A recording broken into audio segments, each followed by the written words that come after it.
मैंने एक हफ्ता पहले एक वीडियो अपलोड करी थी बिग स्कैम एक्सपोज के नाम से। तो आपके हिसाब से इस पूरी लड़ाई में कौन सही है कौन गलत है? नहीं, सिर्फ ये नहीं बोलना है कि आप प्रॉपर लॉजिकली ये बताना है कि अगर मैं सही हूं तो क्यों हूं और अगर मैं गलत हूं तो क्यों हूं। मेरा ये जो ओपिनियन है ना, वो मेरे भाई के भी एक्सपीरियंस पे बेस्ड है, ना कि जस्ट मैं आपका या किसी और का व्यू देख कर आई हूँ। बेसिकली मैंने इसको बहुत करीब से देखा है, क्योंकि जब हम 11th और 12th में थे, अभी मैं यूपीएससी कर रही हूँ यहाँ पर। तो जब हम 11th और 12th में थे, तो मेरे भाई को भी ऐसे लोगों ने अप्रोच किया था, मुझे भी कई बार अप्रोच किया था। तो वहां पे आपने देखा होगा किस तरीके से मोटिवेट किया जाता है, कैसे एक इंसान एक को। अलग सा ही इन्वायरमेंट क्रिएट कर दिया जाता है कि आपको समझ में ही नहीं आएगा कि क्या गलत है क्या सही है। वो इतने कॉन्फिडेंट हो गए, स्पेशली एक लड़की थी, मेरी फ्रेंड थी, वो मुझे बोलती थी कि तू चल तू चल। तो हमेशा उसके स्टेटस पे मुझे यही दिखता था कि कोई BMW के साथ फ़ोटो पोस्ट कर रहा है। Exactly guys, I am not lying. तो कोई मर्सिडीज़ के साथ डाल रहा है। तो भाई ने भी मुझे कल ये बात बताई कि ये सब फेक होता है। अगर प्रोडक्ट बेचना है तो आप सिंपली बेच दो ना, कि हाँ साबुन है 10 रुपये का ले लो। उसके पीछे आप BMW क्यों दिखा रहे हो, जो कि वो पॉसिबल नहीं है। Exactly, that is the truth. कुछ लोगों को ये लग रहा है कि ये लड़ाई मेरे और विवेक बिंद्रा के बीच में है, जबकि ऐसा कभी था ही नहीं। ये कुछ लोग समझ रहे हैं या वो खुद समझ रहे हैं। ये लड़ाई एक्चुअल में सच और झूठ की है। ये लड़ाई एक्चुअल में सही और गलत की है। सर इसमें गलत क्या है वैसे? सर वो कोई तिकड़म लगा के अपना कोई प्रोडक्ट बेच रहा है। सर ऐसे बहुत सारे लोग हैं दुनिया में जो कुछ ना कुछ कर ही रहे हैं, कई सारी टैक्टिक्स लगा रहे हैं। और जैसे एडवर्टीजमेंट में बहुत सारा कुछ होता है, तो सर ये भी इसने भी कोई अपनी टैक्टिक्स निकाली है, तो उसमें सर गलत क्या है अपना प्रोडक्ट बेचने वेरी गुड पॉइंट कि इसमें गलत क्या है। कोई बताना चाहेगा कि इसमें कुछ गलत है या नहीं है या ये सही है? सर बेसिकली इसमें सबसे पहले हमारे लोग 18 to 25 के एज ग्रुप के बच्चों को टारगेट किया जाता है और इसमें उनको सेमिनार तक ले जाया जाता है और उनको ज़बरदस्ती आप अपने कुछ भी बेच रहे हो उन्हें फंसा दिया जाता है। सर अजीब टाइप के वहाँ म्यूजिक वगैरह चल रहे होते सेमिनार में। मैं खुद भी ज्वाइन किया था एक कंपनी में और वो बोलते थे कि आपको आपकी दाढ़ी आने से पहले आपकी गाड़ी आ जाएगी। आई नहीं सर। सर सबसे पहले मैं ये कहना चाहूँगा, क्योंकि जिस आपने बिग स्कैम वीडियो अपलोड की यूट्यूब पे, उसमें आपने ना नाम किसी का बताया ना कंपनी का नाम लिया। तो अगर मैं जैसे चोरी कर रहा हूँ, आप चोर चोर कह रहे हैं, अगर मैंने वो गलती की है तो ऑब्वियसली मैं चिढ़ूंगा उस बात से। आप अगर नाम लेते तो गलत था, कंपनी का या उनका या किसी स्पेसिफिक पर्सन का, तो गलत होता।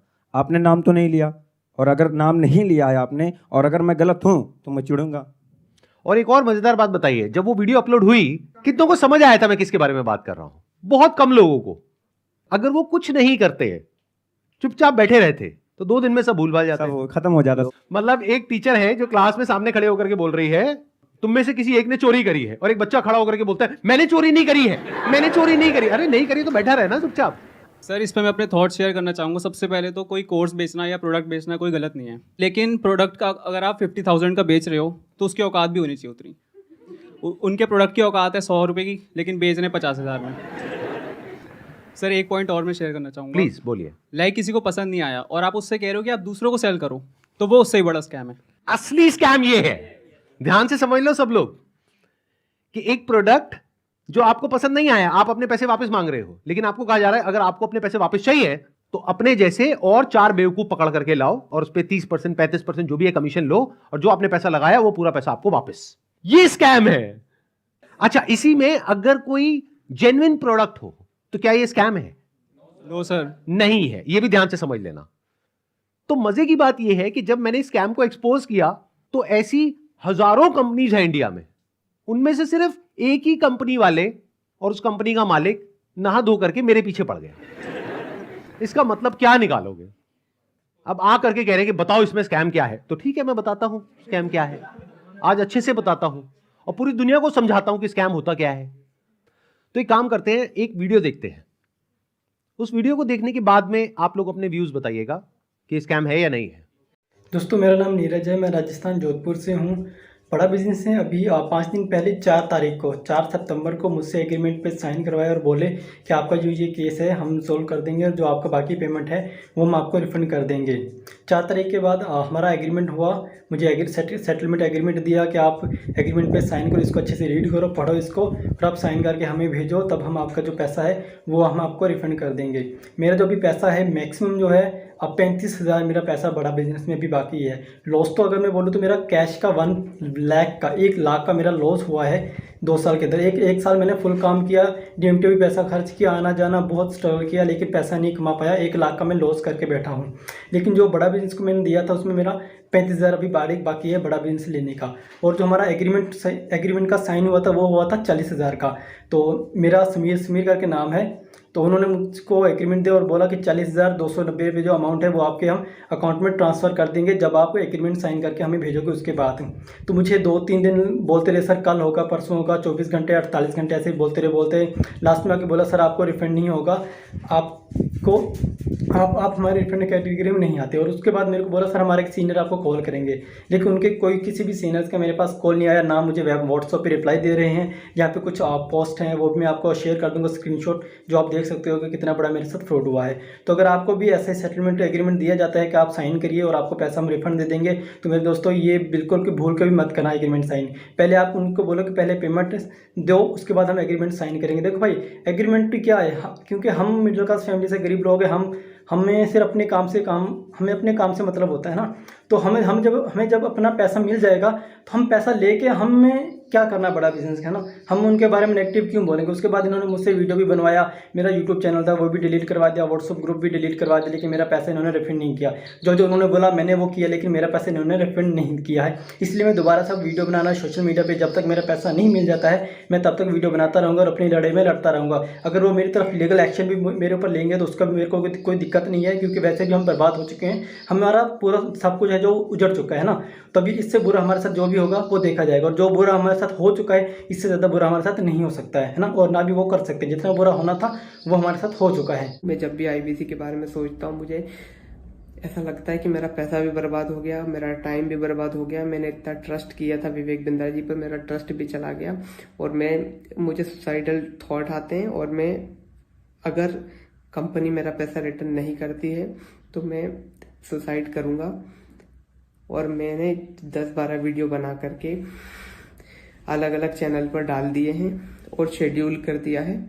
मेरे ना होने के बाद वो वीडियोस रिलीज होते जाएंगे जिस पे मैंने बताया है कि किस तरीके से मैंने डॉक्टर विवेक बिंद्रा जी का वो सब भी लगा दिया कि मेल पर कि मैंने पैसा डाला था, और मेरा चैनल स्ट्राइक पड़वा दी गई है और मुझे बोलने की भी वो नहीं दिया कि मैं बोल सकता हूँ। इसलिए मैं ये बिल्कुल नए चैनल पर ये वीडियो डाल रहा हूँ।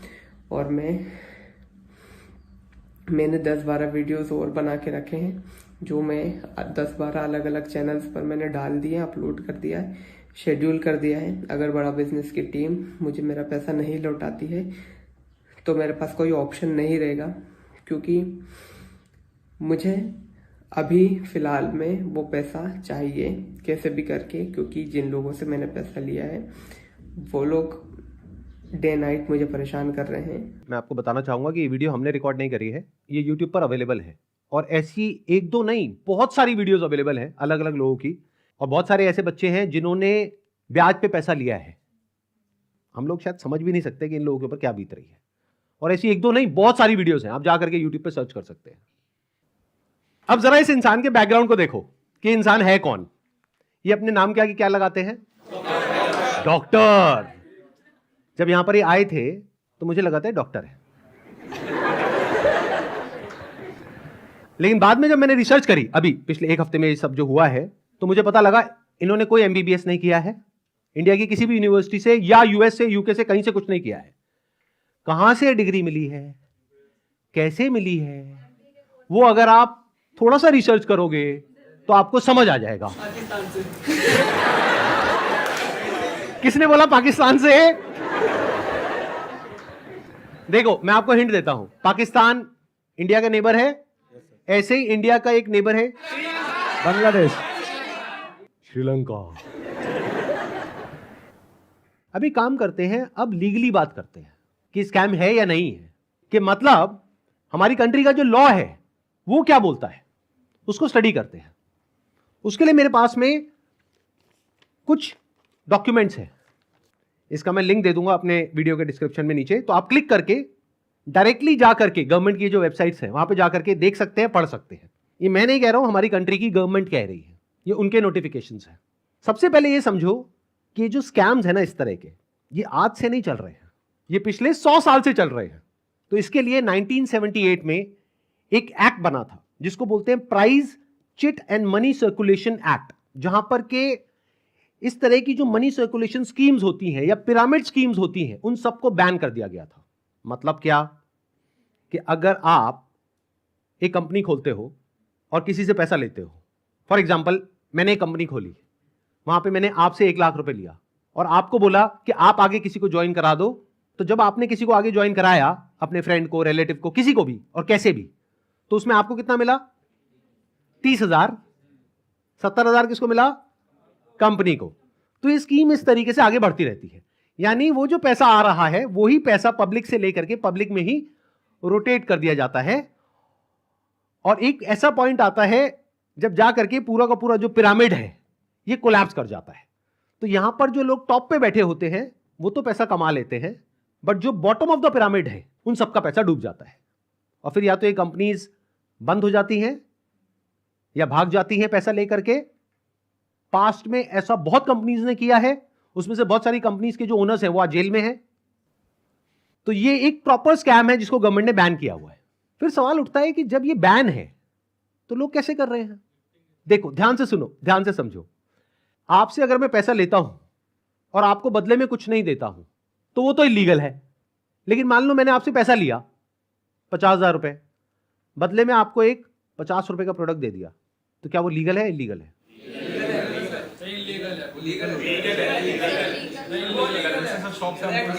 हो गए ना कंफ्यूज? तो ये एक लूपहोल है, ये जो लॉ है उसके अंदर, इसको ये लोग यूज कर रहे हैं। मतलब गवर्नमेंट ने क्या कहा कि अगर आप किसी के घर का दरवाजा तोड़ते हो और अंदर जाते हो और चोरी करते हो तो आपको सजा होगी। लेकिन ये लोग क्या बोल रहे हैं कि देखो दरवाजा लिखा है, खिड़की नहीं लिखा है। खिड़की से तो हम जा सकते हैं ना। तो जो कंपनीज जेन्युइन है और जो फेक है उसमें सबसे बड़ा फर्क क्या होता है कि जो प्रोडक्ट है अगर लोग उसकी वजह से ज्वाइन कर रहे हैं और वही एडवर्टाइजिंग में कहा जा रहा है, वही उसका ओनर कह रहा है, तब तो वो जेन्युइन है। मेरे हाथ में ये रिजर्व बैंक ऑफ इंडिया का सर्कुलर है। इसमें क्लियरली आरबीआई ने यानी रिजर्व बैंक ऑफ इंडिया ने कॉशन किया है public against multi level marketing activities. इसमें मैंने कुछ पॉइंट्स को हाईलाइट किया हुआ है, उसको मैं एक बार आपको एक्सप्लेन कर देता हूं। Income under such schemes majorly comes from enrolling more and more members from whom hefty subscription fees are taken rather than from the sale of products they offer। तो ये आरबीआई का कहना है। मतलब देखना ये है क्या वो जो प्रोडक्ट है और सर्विस है उसका जो प्राइस है वो मार्केट से थोड़ा ज्यादा है या बहुत ज्यादा है। अब आपको एक बहुत मजेदार बात बताता हूं। ये सिखा रहे हैं 10 दिन का एमबीए। 10 दिन में कौन सा एमबीए होता है? मतलब इस हिसाब से आईआईएम और ये जितने टॉप एमबीए कॉलेजेस हैं उसकी प्रिपरेशन के लिए लोग कोचिंग में जाते हैं, तैयारी करते हैं कैट को क्रैक करने के लिए, उस सबकी तो कोई जरूरत ही नहीं है। साक्षात विवेक बिंद्रा जी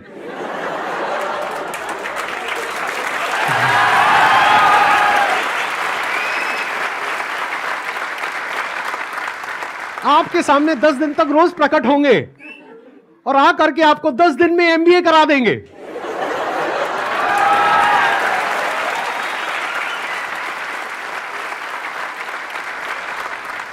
प्रोफेसर साहब एक बात बताइए, आपने अपनी वीडियो में बोला कि एक इमेज मैं 20,000 रुपए की बेच रहा हूं, तो क्या वो स्कैम नहीं है?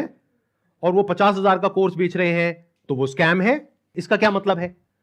मतलब भाई साहब ये है कि मेरी जो 20,000 की इमेजेस हैं वो कौन खरीदता है? आप में से कोई भी है जिसने आज तक मेरी कोई भी इमेज खरीदी? Not even a single person. तो हमारी इमेजेस कौन खरीदता है? जो बड़ी बड़ी कंपनीज हैं, बड़े बड़े ब्रांड्स हैं जिनकी टर्नओवर हजारों करोड़ रुपए की है, वो 20,000 रुपए की इमेज खरीदते हैं। क्यों खरीदते हैं? क्योंकि अगर वो इमेजेस हमसे नहीं खरीदेंगे और खुद शूट करेंगे तो उनका खर्चा आएगा 5 से 10 लाख रुपए, और वो इमेज कितने में मिल गई? 20,000 रुपए में। हमने जब वो शूट किया तो हमने 10 लाख रुपए लगाया, तब जाकर के 20,000 में एक इमेज बेची। तो इसमें किसका फायदा है? उस कंपनी का भी फायदा है और हमारा भी फायदा है। इसको बिजनेस बोलते हैं।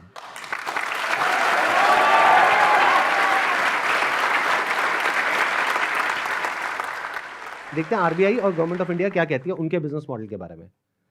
The Reserve Bank has also said that acceptance of money under money circulation, multi-level marketing, pyramid structures is a cognizable offense under the Price Cheat and Money Circulation Banning Act 1978. Members of public coming across such offers, ध्यान से सुनना, should immediately lodge a complaint with the state police. ये RBI कह रही है कि अगर आपके साथ में ऐसा कुछ हुआ है तो आपको क्या करना है? You should immediately lodge a complaint with the state police. अब एक और नोटिफिकेशन है जो बहुत इंपॉर्टेंट है, इनफैक्ट मोस्ट इंपॉर्टेंट है इस पूरी की पूरी डिस्कशन के लिए।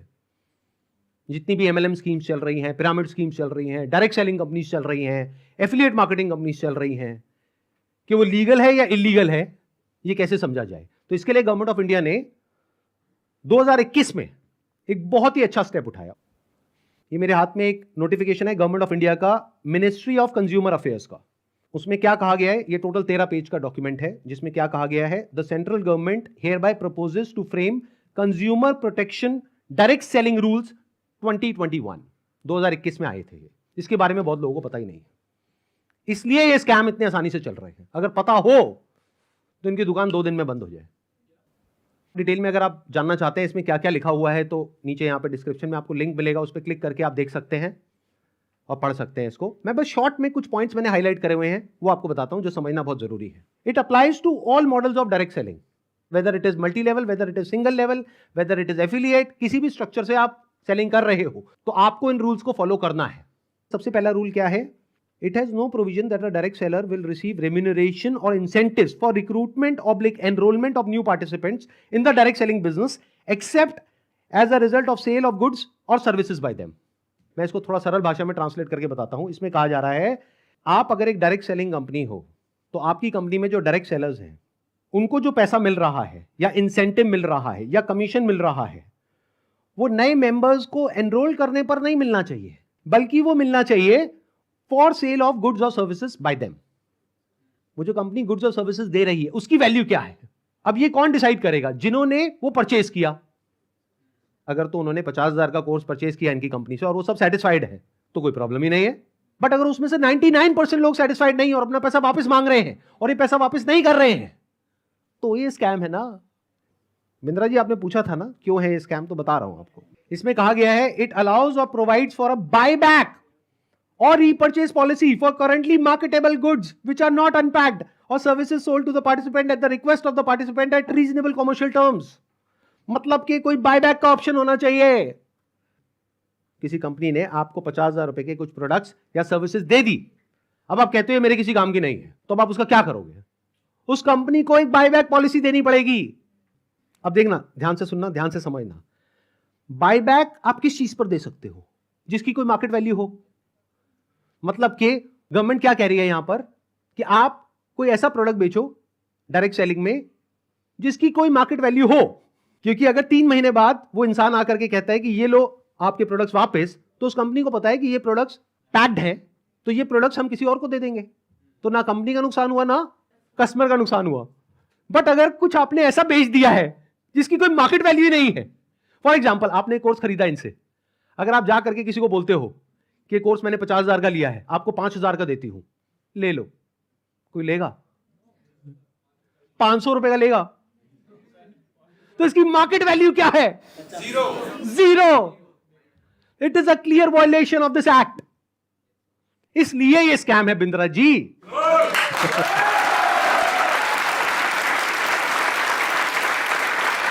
उन्होंने एक बहुत बड़ी गलती कर दी। It was never meant to be Sandeep Maheshwari versus Vivek Bindra. It was just an awareness video. जबरदस्ती आ करके बीच में छलांग मारी है उन्होंने, जबरदस्ती। मेरा मकसद सिर्फ किसी एक पर्सन को टारगेट करना नहीं है, बल्कि सबको अवेयर करवाना है कि देखो दुनिया में ऐसा कुछ हो रहा है, तो बच करके रहो। Mis selling means recklessly misrepresenting a product और service in order to successfully complete a sale. It also includes providing consumers with misleading information about a product or service. This can involve omitting key information, मतलब key information आप उनसे छुपा रहे हो about a product, or providing information that makes the product appear to be something it is not. मतलब कि अगर सरल भाषा में बोला जाए तो आप ऐसा नहीं कर सकते कि आप दिखा कुछ और रहे हो और दे कुछ और रहे हो।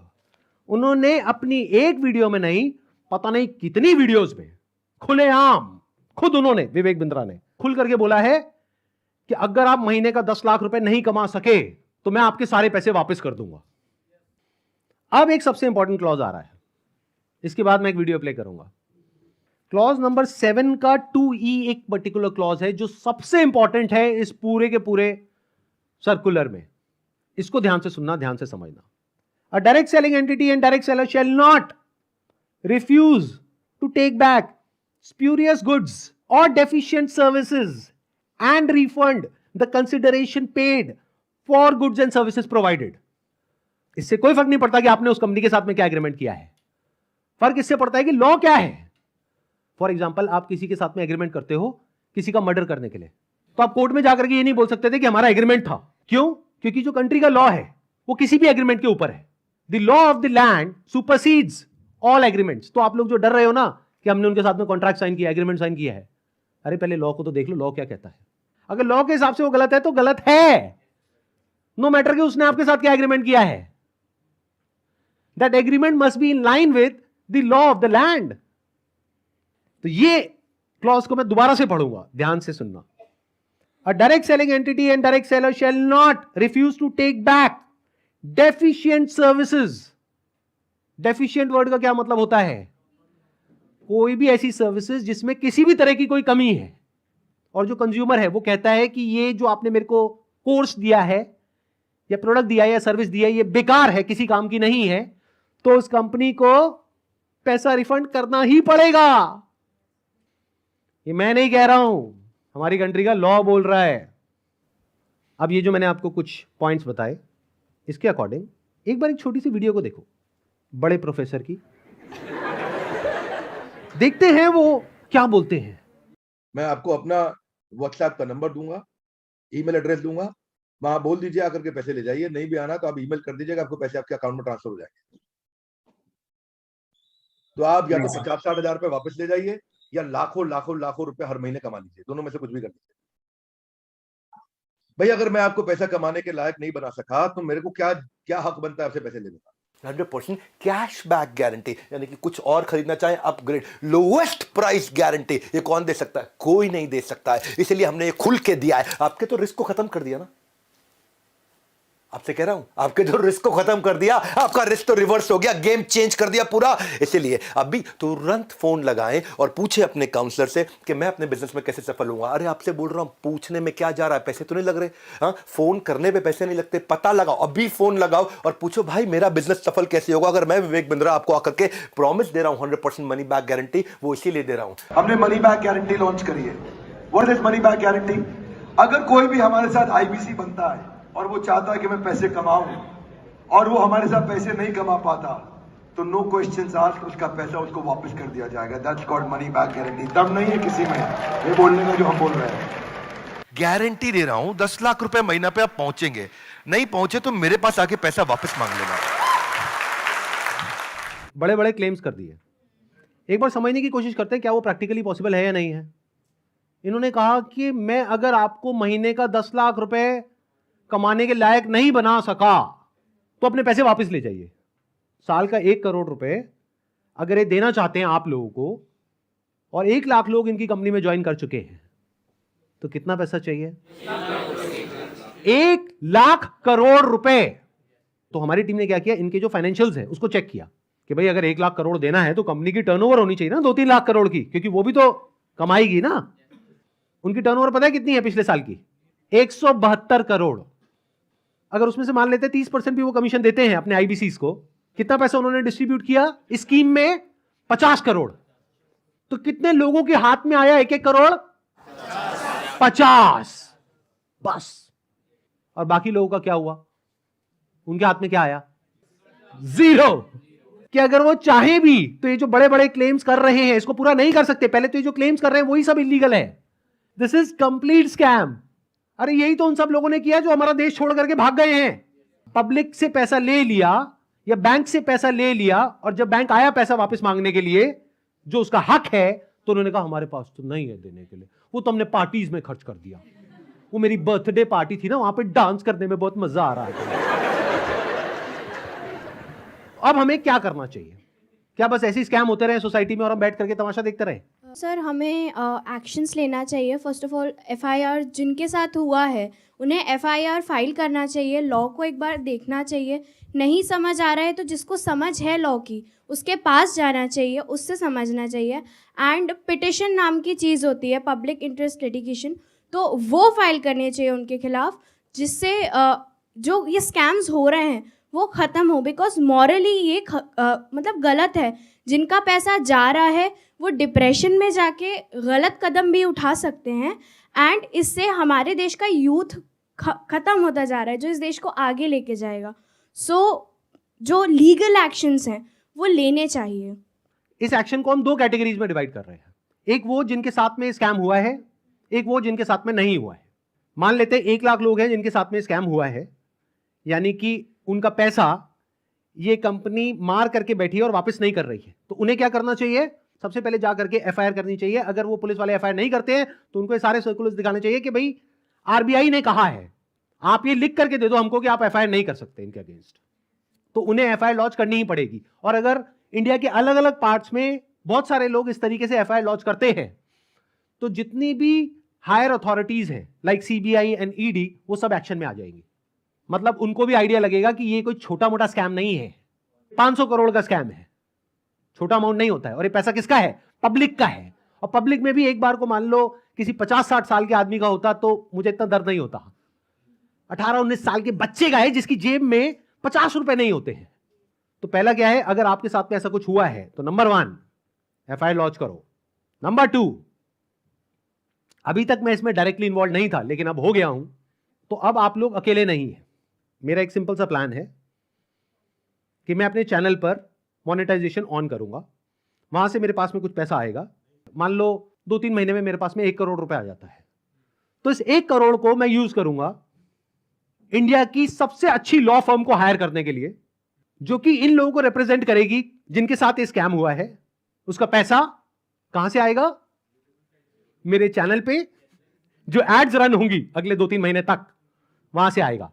अगर उस पैसे की मुझे जरूरत पड़ी तो, अगर उतना पैसा मैं खुद अरेंज कर पाया तो मैं एड्स ऑन नहीं करूंगा, लेकिन अगर मैं अपने बेस पे अरेंज नहीं कर सकता हूं तो मैं एड्स ऑन कर दूंगा। तो तैयार रहना, कल को बोलना मत कि एड्स कहां से ऑन हो गई। जरूरत पड़ी तो मैं 1-2 महीने के लिए एड्स ऑन करूंगा, फिर बंद कर दूंगा जैसे ही मेरे पास में उतना पैसा आ जाएगा जितना उस लॉ फर्म को देना है। फिर वापस से अगर मेरे पास में पैसा खत्म हो गया उनको देने के लिए 6 महीने बाद, फिर से एड्स ऑन कर देंगे। अपने घर की खेती है, क्या दिक्कत है?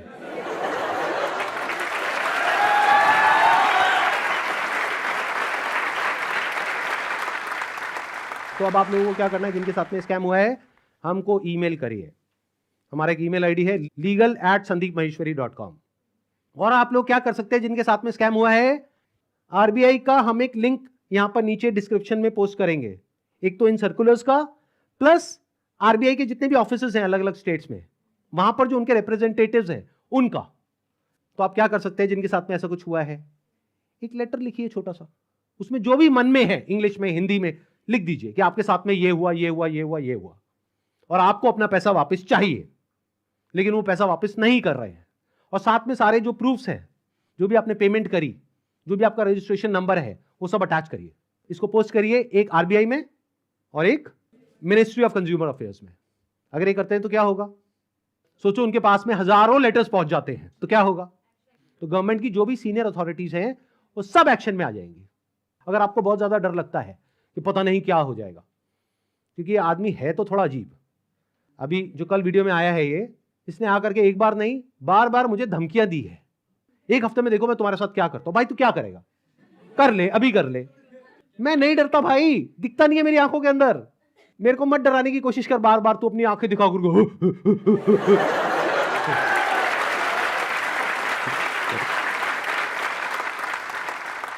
अगर मेरे को एक्चुअल में कुछ हो गया अगले 1 हफ्ते में, तो सारा शक किस पे जाएगा?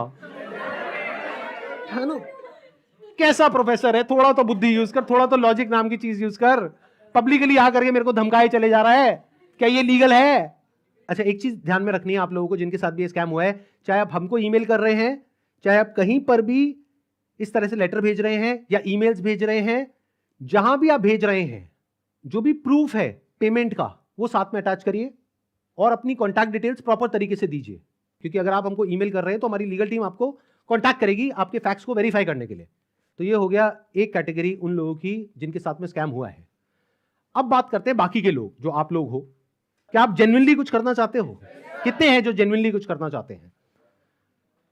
तो एक हैशटैग है जिसको बहुत तेजी से हमको स्प्रेड करना है। मतलब कि जब ये वीडियो अपलोड होगी उसी दिन ये हैशटैग हर जगह ट्रेंड करना चाहिए।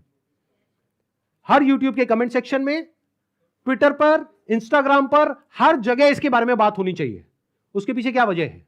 क्योंकि जैसे ये वीडियो अपलोड होगी उनको समझ आ जाएगा कि अब उनके लिए सारे दरवाजे बंद हो गए हैं, and it is just a matter of time जब उनके अगेंस्ट बहुत बड़े लेवल पर लीगल एक्शन होने वाला है। तो वो क्या करेंगे? वही जो पास्ट में ऐसे सब लोगों ने किया, वो देश छोड़ करके भागेंगे। इसका टाइम नहीं देना है। तो वो कब हो सकता है? जब आरबीआई के जितने भी सोशल मीडिया पेजेस हैं, मिनिस्ट्री ऑफ कंज्यूमर अफेयर्स के जितने भी सोशल मीडिया पेजेस हैं, वहां पर सब जगह ये हैशटैग ट्रेंड कर रहा हो, तो क्या होगा? इमीडिएटली उसके ऊपर एक्शन होगा। तो अब इनको रोकने का क्या तरीका है? एक हैशटैग है, ध्यान से सुन लो इस हैशटैग को, और ये यहां पे आ भी जाएगा नीचे और वीडियो में भी दिख रहा होगा आपको। Hashtag stop Vivek Bindra. रोको इसको भाई।